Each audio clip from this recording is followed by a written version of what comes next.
नमस्कार, गोर लागै छी। थारू भाषा के कार्यक्रम स्वास्थ्य चेतना के तेसर एपिसोड में यहाँ सब कोई के स्वागत करे चाहे छी। हम कार्यक्रम संचालक वेलनेस कोच नेवल चौधरी।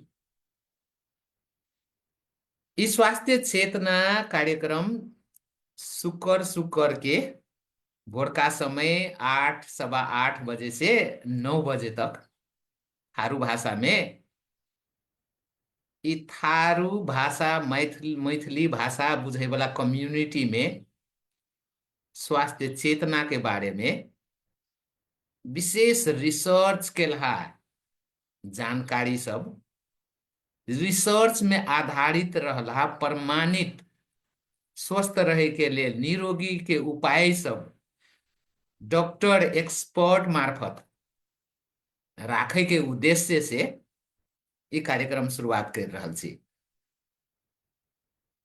आबू इसका कार्यक्रम बहुत विशेष है बला छे। एहि कारण से विशेष है बला छे जे इसका कार्यक्रम में जे गेस्ट से जकर संगे स्वास्थ्य के बारे में बात करे जा रहल छी वो एक डॉक्टर छिए, प्रोफेशनल डॉक्टर। डॉक्टर हैतो में भी दवाई मेडिसिन से बेसी प्राकृतिक स्वास्थ्य में विश्वास करे छे। खान पान जीवन शैली जतेक जीवन शैली के बढ़िया करे सकबे, खान पान बढ़िया करे सकबे, नेचुरल डाइट में रह सकबे, ततेक यहाँ स्वस्थ रह सके छिए कही के ओकर ओई डॉक्टर के विश्वास। वही आधार में ए डॉक्टर संगे बातचीत करबे। ये डॉक्टर जी यहाँ सबको जाने छिए WLS रिसर्च में हेल्थ कोच के रूप में आगाड़ी बढ़ रही है। डॉक्टर अमित साहनी, सबसे पहले डॉक्टर अमित के स्वागत करे चाहबे ये स्वास्थ्य चेतना कार्यक्रम में। सबसे पहले डॉक्टर अमित के अपन परिचय दे के लेल हम अनुरोध करे छी।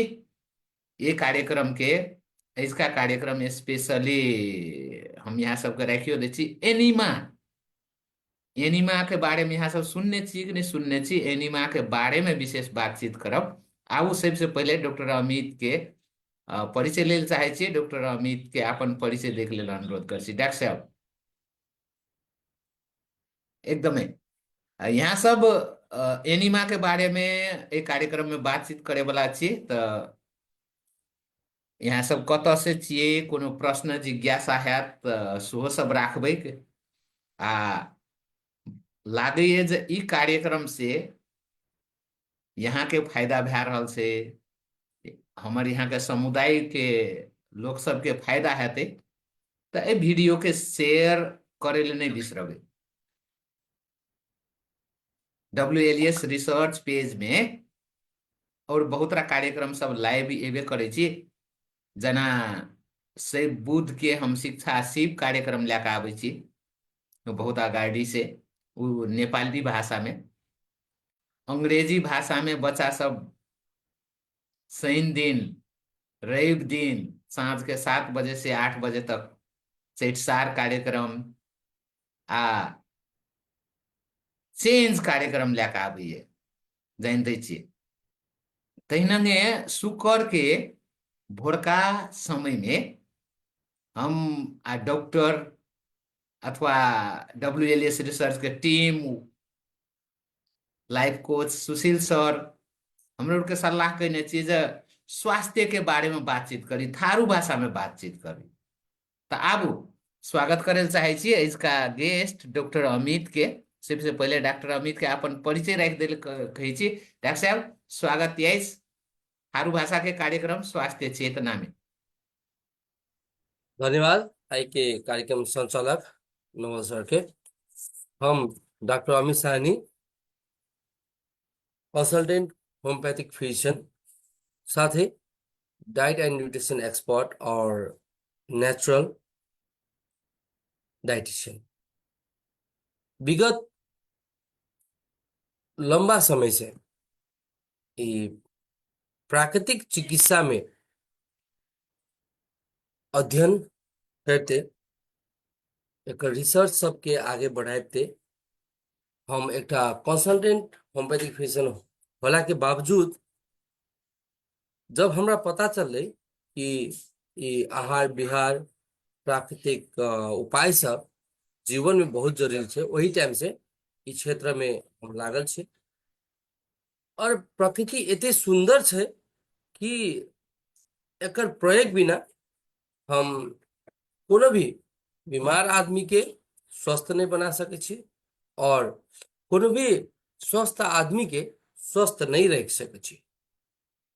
तो यह कारण से हम एक लगभग 10 साल पहले से जब हम होम्योपैथिक फील्ड में एलिए, तो 2-4 साल बाद जब लगभग ये कोरोना से 2-3 साल पहले हमार कॉन्सेप्ट एक नेचुरोपैथिक सेंटर के छले, जरा हम नवसर मिलके कुछ साथी मिलके ओकरा पूरा भी कर लिए। विशेष कारण से ओते नहीं छे, लेकिन अभी नेचर एक्चुअली ये प्रकृति जे छे, प्राकृतिक उपाय से अगर उपचार करे से कितने फायदा भै सके छे बोल के हम सब अपन जीवन में देख चुकले। बेसी से बेसी आई पेशेंट सबके यह उपाय सबसे हम सब ऑनलाइने बैठ के WS वेलनेस क्लिनिक के माध्यम से उपचार कर रहा छे। साथ ही WS रिसर्च के हेल्थ कंसल्टेंट के रूप में हम यहाँ अवध भी छे। हमर सबके एक संस्था छे WS रिसर्च, जे हेल्थ और एजुकेशन में काम करे छे। अभी के लिए छोट पर से एडवाइस रहल, फिर हम मिलबे करब। धन्यवाद डॉक्टर साहब। इसका विषय स्वास्थ्य चेतना में हमें यहाँ एनिमा में बात करे जा रहा छे। डॉक्टर साहब, हमरा एनिमा के मतलब बुझा दियो कनिकरा थारू भाषा में, जे एनिमा है से कथी। एनिमा के बात बहुत कोई सुनै छै जे एनिमा बहुत उपयोगी छै स्वास्थ्य के लेल, एनिमा करनाइ जरूरी छै। एनिमा छियै कथी डॉक्टर साहब?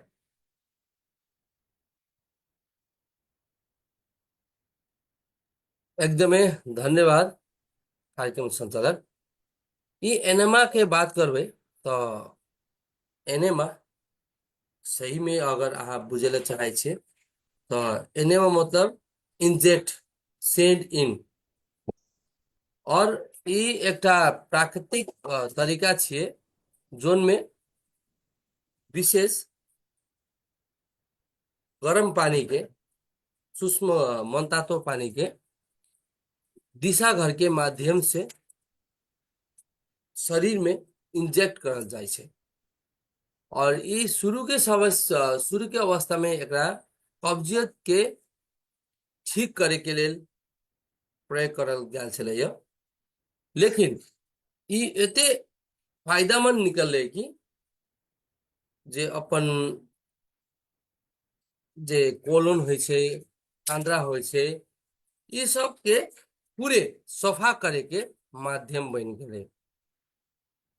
आई जेते भी शरीर में रोग सब लागे छे, पेट से तो लागबे करे छे, लेकिन जब आदमी से के कब्जियत होय लगे छे, जेकर रेक्टल रीजन में प्रॉब्लम आवे छे, और बिना स्क्वीज के कारण कब्जियत होइत रहे छे 2-3 दिन 4 दिन में, जे दिशा के समस्या सॉल्व नहीं होय छे, तो ओकर कारण से जब इंटेस्टाइनल रीजन में यानी कि आंद्रा जे हम सब कहे छे, ओय में फोर बेसी दिन तक जमा रह जाए छे, और वह से जे गैस निकले छे, केमिकल सब जे टॉक्सिन सब निकले छे, ओई कारण से शरीर में रोग फैले छे। तो उ करला से अभी आंद्रा मते सफाई नहीं होय छे, शरीर के बेसी रोग सब अभी क्लियर होय छे। एतबा कहना चाहब। डिटॉक्सिफिकेशन करे के लेल एनिमा जरूरी छै। प्राकृतिक स्वास्थ्य में एनिमा कतेक महत्वपूर्ण छै डॉक्टर साहब? केहन लागैए कि एलोपैथियो मेडिसिन में यूज है छै, कि प्राकृतिक स्वास्थ्य में मात्रे यूज करे छै एनिमा के? देखो, एनेमा बोले से प्राकृतिक चिकित्सा में से ही शुरू करल गेल छै, एकर बात करबै तऽ। लेकिन अभी ई प्रैक्टिस हर एक पद्धति में होइ छै, कैला कि ई एकटा डिटॉक्सिफिकेशन के प्रोसेस छियै। अभी शरीर में रोग बेसी लागे छै, तो डिटॉक्सिफिकेशन करला से शरीर सफा होइ छै, और जब शरीर सफा होइ छै तो ऑटोमेटिक रोग लागबे नहीं करते। पाचन प्रणाली के अच्छा बनावे के लेल भी ई एनेमा प्रयोग करल जाइ छै। और साथ साथे जे गॉट हेल्थ हम सब कहै छी, यानी कि जे पाचन प्रणाली के जे स्वस्थ छै, एकरा बढ़िया बनावे के लेल भी एनेमा प्रयोग करल जाइ छै। काहे कि हम सब खाना तो खाइ छी। एक साधारण उदाहरण लू ना, जब कोनो शहर बाजार में वा कतौ एकटा नाली जब बनबे छै, तो ओहिमे से पानियो बगे है, माइटो बगे है, फोरो बगे है, सब बगे है। लेकिन एक साल के बाद करबै तो एक दूसरा साल वो नाली जाम भए जाइ छै। कारण कि बहे वाला चीज तो बहि जाइ छै, लेकिन जमे वाला चीज ओते जम जाइ छै। तो सेम हालत छै हमर सबके आंध्रा के। जब स्टूल करे के जाए के रहे छै, स्टूल तो चल जाए छै, लेकिन वरी परी जे लागल रहे छै से एकटा लेयर बना के अनहेल्दी, ई आंध्रा सबके अनहेल्दी बना दै छै, ताकि ओतऽ ट्यूमर, ओतऽ कोनो रोग, केमिकल्स, टॉक्सिन एते बढ़ जाइ छै कि शरीर में शरीर भर उ रोग फैले लगे छै। अभी अहाँ सब सुनने होबे बहुते रोग सब आंध्रा के, आईबीएस से लेके ई अल्सर से लेके इरोजन से लेके, तो ई सब पहले नहीं होइ छलै, काहे कि सबके पेट और आंध्रा सफा रहे छलै। प्राकृतिक पहले के प्रचलन में भी एनेमा करे के सिस्टम छलै। तो ई आयुर्वेदिक, नेचुरोपैथिक ई सब में चलन चलती पहले से छै। और शरीर के वास्तव में अगर स्वस्थ रखे के चाहे छियै तो कम से कम एकरा हम सब प्रयोग कर ही के पड़ते। ओके, एनिमा करला से पेट सफा है छै, आंध्रा के लेल बहुत बढ़िया कहिए कहलिए, शरीर के में बहुत रा फायदा तो हेबे करे छै। यहाँ के बात करब तो यहाँ तो अब होम्योपैथिक मेडिसिन से डॉक्टर बिरामी सबके उपचार करे छियै, संगे संगे डाइट थेरापी ये सब सेहो करे छियै। ओकर बारे में विशेष बात दोसर एपिसोड सब में करबे करबै। यहाँ एनिमा अपन बिरामी सबके कतेक रा यूज में लाबै छियै, कतेक रा यूज कराबै छियै, प्रयोग कराबै छियै एनिमा के, कतेक कतेक फायदा कारक छै ई एनिमा यहाँ के प्रयोग करेला बिरामी सबके। एकदमै धन्यवाद कार्यक्रम संचालक जी। विशेष ई एकटा नेचुरल डिटॉक्स थेरेपी होला के कारण से कोनो भी बिरामी में एकरा प्रयोग करना खराबी नहीं करे छै। काहे कि बहुते कोई सोचे छै हमरा तो बुखार लागल है, कथी ला एनेमा करिए, हमरा तो पेटो नहीं दुखाया, कब्जियत भी नहीं है, माथा दुखाइत रहे छै, कथी ला करबै। तो अगर सही में अहाँ उपचार चाहे छे तो पहले उपचार करेला कतौ जाइ छे प्राकृतिक संस्था में, वा कुछो भी नहीं है उपाय, तो अपने आप के घर में हेल्दी करेला चाहे छे तो पहलो 3 दिन खाली पेट में अहाँ अगर एनेमा कर लेबे तो अहाँके शरीर ऑटोमेटिक स्वस्थ होए लगत। कैला कि जब ई आंध्रा में जमल चीज सब ओतऽ रहे छै तो टॉक्सिन सब बनते रहे छै, वेस्ट मैट्रिक्स निकलते रहे छै, तो ओहिसे कतौ इन्फ्लामेशन हो जाइ छै, ओहिसे कतौ गैस बने लगे छै, पेट फूले लगे छै, खाना रुचि नहीं होइ छै।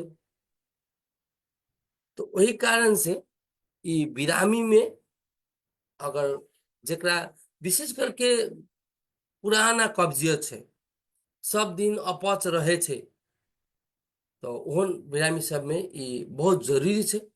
लेकिन आर सब बिरामी में भी जेकरा शुगर, प्रेशर, थायराइड, कोलेस्ट्रॉल ई सब छै, तो ओहो सब बिरामी अगर स्टार्टिंग के पहलो 3 दिन एकरा करल जाइ छै तो आरो उपचार में सुविधा होबेटा करते, से हम कहना चाहलो।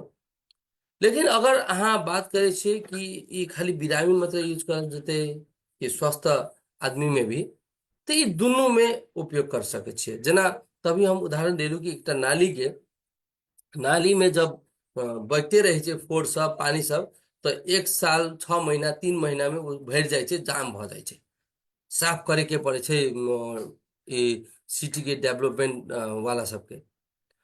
तो ओनाहिते अगर अहाँ के गट के हेल्थ बढ़िया चाहिए, यानी कि पाचन प्रणाली के हेल्थ बढ़िया चाहिए, आंद्रा के हेल्थ बढ़िया चाहिए, तो बिरामी के मात्र नहीं, स्वस्थ आदमी भी स्वस्थ रहे के लिए ये एनेमा करला बहुत जरूरी छै। हामी मात्रै नहीं, स्वस्थ व्यक्ति सबके भी एनिमा करनाइ जरूरी छै। एकदमै। और जेना एहिमे एकटा प्रश्न आबि सकै छै कार्यक्रम संचालक जी कि कते बेर करबै, हम्म फ्रिक्वेंटली करबै कि हफ्ता में करबै कि महीना में करबै कि, सेहो प्रश्न हम्म छै। तो ओहिमे अहाँ अगर करेला सकै छियै तो हफ्ता के एक दिन करबै, जेना हेल्दी छियै तो नो प्रॉब्लम। तो हम कहिए देलहुँ कि बिरामी में कम से कम शुरू के जे उपचार शुरू होइ छै तो पहिलो 3 दिन अति आवश्यक रहै छै एनामा करे के लिए। और healthy people once a week कर सकै छै, वंस अ मंथ कर सकै छै, वो एकदमै पर्याप्त छै। और बिरामी सब में एज नेसेसरी, लेकिन एकरा ओवर यूज करबै, एकरा ओवर यूज करना जरूरी नहीं छै। वंस अ मंथ करला से ओके छै, नहीं तो हफ्ता में एक बेर 2 हफ्ता में एक बेर अहाँ कर सकै छै, प्रॉब्लम जब आबे लगे छै तो। एतबा कहला चाहलहुँ। ओके। एनिमा घरों में कर सकै छै डॉक्टर साहब की कोनो डॉक्टर के, कोनो हेल्थ पर्सन के सुपरविजने में करे पड़ै छै? एकदम ये बेसी कॉम्प्लिकेटेड प्रोसेस नहीं छू। हालांकि हाँ, कतो भी मेडिकल स्टोर से एनेमा किट आनि के अभी गूगल में सर्च करबै तो ओकर प्रयोग करे के तरीका छेबे छै, अहाँ प्रयोग कर सकै छी। एकरा घर में भी एकटा कोनो सुपरविजन, मेडिकल सुपरविजन में अहाँ सब कर सकै छी। अगर अहाँ के मेडिकल सुपरविजन नहीं मिला तो यह WS वेलनेस क्लिनिक के संपर्क करके भी अहाँ सब कर सकै छी, हमर सबके एक्सपर्ट सब छै। तो शुरू में अहाँ कुछ गाइडेंस लेके कर लिए तो बेस्ट रहे छै। अब जेना अभी यस। यूट्यूब में वीडियोस बेसी छै, लेकिन हम यूट्यूब वाला वीडियोस के बेसी प्रिस्क्राइब नहीं करब, पता कि ओहिमे एकटा गाइडेंस चाही, तो हेल्थ एक्सपर्ट के गाइडेंस अहाँ लेहे के पड़त। जब सीख जाइ छै, अहाँ सीख लेबै केना के करे के छै, तो ऑटोमेटिकली घर में अहाँ कर सकै छै। तो बहुते के प्रश्न रहे छै सर एनेमा किट कतऽ मिलते, रहे छै। हम्म तो एनीमा किट अगर नहीं मिले छै तो एकर सरल उपाय छै एकेटा, जे हम अभी भरकरे एकटा बिरामी में छोटका बच्चा बिरामी छै, सप्तरी रीजन के एकटा हमर सबके जे पर्सनल डेवलपमेंट क्लास के मेंबर छथिन मैडम, उनका बेटा के जब 4-5 दिन तक बुखार लगले रह गेले, आबते गेले जाइते गेले, आ पेट दुखाई शुरू भेले, बहुत उपाय करला के बाद भी नहीं भेले, तो बुखार बुखार होला के कारण हम सब तो नहीं चलेली। लेकिन लास्ट उपाय नहीं, अब एकरा करे पड़ते, अब मानते तैयो नहीं मानते तैयो, वो छोटका बच्चा छले लगभग 6-7 साल के, तो हम सब ओकरा एनेमा करे के प्रोसेस में गेली। अब एनेमा करबे के ना, वो सब एरिया में एनेमा किट नहीं मिले छै, तो स्लाइन के बोतल एकटा कीन के आनलिए। स्लाइन के बोतल के पीछ जोन भाग से लटकावे छै, ओहि भाग के आधा भाग काट के सब पानी फेंक देलिए। ओकर बाद जे नीचा नीडल वाला भाग होइ छै वो निकाल देलिए, आगे के रबर भी निकाल देलिए, बस पाइप रखलिए। और ऊपर से ओहिमे आधा स्लाइन के जे बोतल होइ छै ओहिमे मनतातो पानी भरि देलिए। आ कोई कोई ओहिमे purifier water, natural herbal solution भी डाले छै, कोई छाछ के एनिमा करे छै, कोई विभिन्न हर्बल प्रोडक्ट यूज करे छै। लेकिन नॉर्मल सादा अहाँ मनतातो पानी यूज करबै तो टेंशन नहीं रहते। तो ओकरा जबरदस्ती नहीं डाले के छै, ओहिमे मन तातो पानी डाल के और वो पाइप में थोड़ा जे टुप्पो रहे छै, जोन भाग के अहाँ दिशा घर में ढुकावे छै, तो ओहिमे अगर अहाँ जेली जेली प्रयोग करे के पड़े छै, दिशा घर में भी जेल लगाबे के पड़े छै, ताकि प्रॉब्लम नहीं हो। तो धीरे धीरे इंसर्ट करके अहाँ पानी छोड़ देबै, ओहिमे सलाइन वाला बोतल में वो ऑफ ऑन करे वाला भी रहे छै, तो पानी के आराम से फ्लो होइला देबै तो आराम से वो पानी भीतर चल जेतै। और जब वो आधा बोतल पानी पुगे लगते तो आराम से अहाँ जाके खत्म भ जेते प्रोसेस, तो अहाँ आराम से जाके बाथरूम में बैठ सकै छै, ऑटोमेटिकली अहाँके दिशाकर सफा भए जाए। लेकिन ई जब ई प्रोसेस शुरू में करे छै तो एगो हेल्थ एक्सपर्ट के सुपरविजन में करबै तो बहुत बेस्ट रहत, सएह कहला चाहब। एनिमा करैत खिना विशेष ध्यान दै वाला बात सब कथी रहै छै, कोन चीज सबमे बेसी ध्यान दै के चाही, आ सावधानी कतेक जरूरी छै डॉक्टर साहब? एकदमै देखियौ, हम प्रिकॉशन। तखन तऽ कहि देलियै कि केहन पानी यूज करैके छै। मनता तो पानी यूज करैके छै अनिवार्य, नहीं तो प्यूरिफाइड वाटर जे साफ पानी हो पूरा, और नेचुरल हर्ब सॉल्यूशंस भी यूज कर सकै छै। लिक्विड के जबरदस्ती नहीं भीतर ढुकावे के छै, आराम से नेचुरली फ्लो होइला दे के छै। और एक प्रॉपर हाइजीन मेंटेन करे के छै, ताकि उ सबसे इन्फेक्शन नहीं फैलो दिशा घर में, वो पूरे स्टराइज होए के पड़े छै। और एकरा फ्रीक्वेंटली यूज नहीं करे के छै, जना आइ करे काल्हियो करे परसों करे, नहीं जरूरी नहीं छै। हेल्दी पीपल में वंस अ वीक, जरा समस्या से वो रेगुलर 3 दिन तक खाली पेट में यूज कर सकते। खाली पेट होना बहुत जरूरी है। बिहान उठते मतलब खाली पेट में ई करे के बहुत जरूरी है। और एकटा कोनो दिक्कत होइ छै तो हेल्थ एक्सपर्ट में रहबे तो पेन डिस्कम्फर्ट होइ छै तो डॉक्टर के कंसल्ट करना जरूरी रहे छै। यह सब सावधानी अपनेबे तो कोई दिक्कत नहीं रहता। एनिमा बच्चा सबके लेल, बूढ़ लोग के लेल, आ महिला सबके लेल कतेक सुरक्षित छै डॉक्टर साहब? सब कोई कर सकै छै सजिलो संगे? करेला तो सब कर सके छै, जना बच्चों के, बूढ़ पीपल सब सब कर सके छै। लेकिन नॉर्मली जे हेल्दी पीपल, सिक पीपल रहे छै ओकरा सबके करेला कोनो दिक्कत नहीं छै। लेकिन जे बूढ़ आदमी सब रहे छै, जे बच्चा रहे छै, ओकरा लेल मेडिकल सुपरविजन अनिवार्य। बिना मेडिकल सुपरविजन के करेला नहीं मिलते, कैलाकि कोनो समस्या आबि गेलै तो ओहिमे इमरजेंसी एक्शन लेके जरूरी पड़े छै। इमरजेंसी मतलब ब्लीडिंग भए गेलै, पेनफुल भए गेलै, तो ओहि समय की करबै?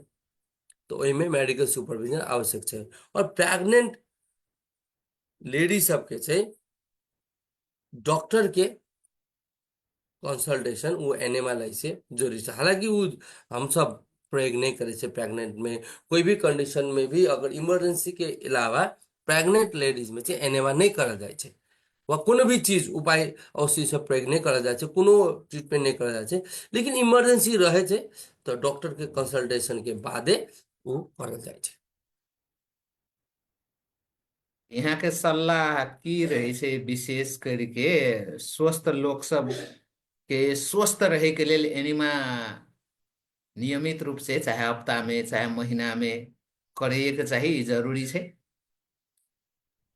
देखो, एहिमे हम एकेटा उदाहरण देब। हम अहाँ बहुते याद करै छी, जोन नाली बरखा मौसम आबे तक साफ नहीं रहे छै, ओहिमे ओवरफ्लो भए जाइ छै, होइ छै। पानी नाली से नहीं बगे छै, बाहर बाहर से बगे छै। लेकिन हमर सबके आंध्रा में तो उ भी सिस्टम नहीं छै, कतऽ से बाहर से बगतै? तो उ की करे छै, रिफ्लक्स भए जाइ छै।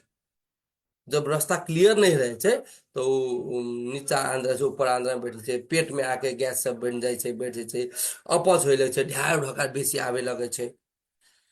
तो अहाँ अगर ई एनेमा टाइम टाइम में बेसी नहीं भी आवे छै, 1 मंथ कर लू। हाँ, अब कतौ जाके पैसा भी तीरे के जरूरत नहीं छै। एकटा एनेमा किट के घर में राख लू, एक बेर मेडिकल सुपरविजन ल लू, ओकर बाद अहाँ रेगुलर यूज कर सकै छी, अपने कर सकै छी, बच्चा में यूज कर सकै छी।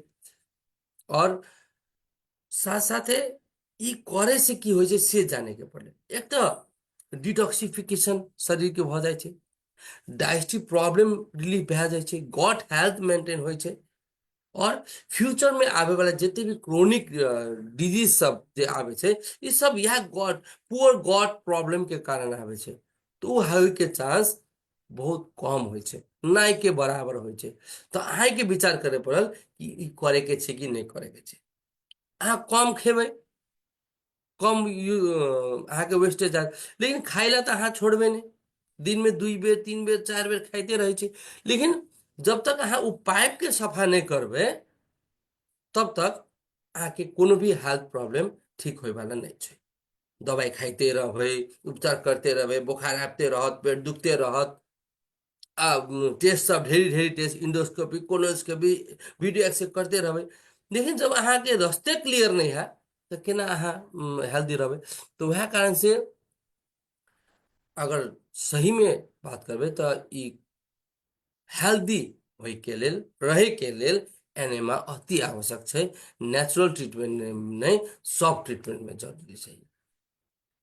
हमारे यहाँ के समाज में एनिमा के बारे में बहुते कम जानकारी है कि बहुत कोई के थाहे नहीं है जे वास्तव में एनिमा स्वस्थ रहे के एक उपाय भए सकै छै, एनिमा करनाइ जरूरी है। यहाँ के मैसेज की दे सकै छी एकदमै सामान्य लोग सबके लेल जे सामान्य तरीका से एनिमा यदि प्रयोग करे तो वो सब स्वस्थ रह सकै छै। डॉक्टर साहब की भए सकै छै यहाँ के मैसेज? धन्यवाद कार्यक्रम संचालक जी, फिर से देखो एनेमा। पहला बात तो दिशागर के समस्या जना पायस फिसर फिस्टुला वह के बात करेला अपन समाज में आदमी सब लजाबे छे। महिला संबंधी पुरुष संबंधी समस्या सबके लेल बात करे गेले तो एनेमा बोले छी दिशागर से एक पाइप इंसर्ट करे के बात में बहुत आदमी लाज माने छे। है एहनो चीज करते, ये फालतू चीज छे। एते साल तक कोई नहीं करले के तो स्वस्थ नहीं रहले, जे हम नहीं रहबे। तो पहले के बात दूसरे छले। पहले आदमी कम खाई छले, कम बीमार पड़े छले, बिरामे नहीं पड़े छले। लेकिन अभी आदमी कुछो खा ले छे। घर के खाना से बेसी पैकेट के खाना खाई छे, पैकेट के पानी पिए छे। तो एक कारण से बिरामी होए के चांस ज्यादा से ज्यादा छे। तो अहाँ जे गंदा चीज आ शरीर में डालबे तो ओकरा दिन शरीर नहीं पचते, ओकरा कतो आंद्रा में जाके पेट में जाके जमा कर देते शरीर में। तो ओकरा निकाले के लिए डिटॉक्सिफिकेशन जरूरी छै। तो एनेमा एक एहन सिंपल और नेचुरल पद्धति छै डिटॉक्सिफिकेशन करे के कि अहाँ एकर कोनो तुलने नहीं कर सकै छै। संसार में बहुते ऐसन पद्धति आबि गेल छै जो बहुत एक्सपेंसिव छै डिटॉक्सिफिकेशन करे के लिए, लेकिन ई चीप एंड बेस्ट, कोनो हानि भी नहीं करे छे, कोनो साइड इफेक्ट के बातें नहीं कला कि कोनो औषधि भी नहीं प्रयोग करे के छे। तो एकर प्रैक्टिस वास्तव में कहबे तो हर एक घर में होना चाहिए। और एकरा लेल डब्ल्यूएचटी रिसर्च एकटा अब ई कार्यक्रम से अहाँ सबके बात भी कहेला चाहे छी कि अगर अहाँ के नहीं आवे छे तो आओ डब्ल्यूएच रिसर्च के या फेसबुक पेज माध्यम से कमेंट करू और हमरा सबसे जुड़ू। अहाँ के केना एनेमा करे के होते, केना अहाँ के स्वस्थ रहे के पड़ते, से सब डब्ल्यूएच रिसर्च सिखेबे त करत। और वो फ्री ऑफ कॉस्ट सिखाए। एनेमा करे के लेल सिखाबे के लेल ओइमे कोनो पैसा नहीं लग, सहायक कहला चाहलो। एकदमै फ्री ऑफ कॉस्ट डब्ल्यूएलएस रिसर्च के हेल्थ कंसल्टेंट सब संगे यहाँ सब एनिमा सीख सकै छी। डॉक्टर साहब कहलक बहुत बहुत धन्यवाद दिल चाहे छी डॉक्टर साहब के एतेक नीक जानकारी दिलिए आइ के। धन्यवाद यहाँ सबके। अंत में इस स्वास्थ्य चेतना कार्यक्रम में यहाँ समय दिलिए एक लेल बहुत बहुत धन्यवाद। आइ के हम लोग के बात केलू एनिमा जे कि प्राकृतिक विधि छिए डिटॉक्सिफिकेशन के लेल एकदमै कारगर है छै। डॉक्टर साहब के बहुत बहुत धन्यवाद दैत इसका कार्यक्रम में समय दिलिए एक लेल बहुत बहुत धन्यवाद। दोसर कार्यक्रम सब में फेन से कोनो दोसर विषय में यहाँ के स्वस्थ रहे के उपाय सबके बारे में बात करब। इसका कार्यक्रम में समय दिलिए तो एक लेल बहुत बहुत धन्यवाद। फेन से मिलब। यहाँ सब स्वस्थ रहू, मस्त रहू। धन्यवाद डॉक्टर साहब।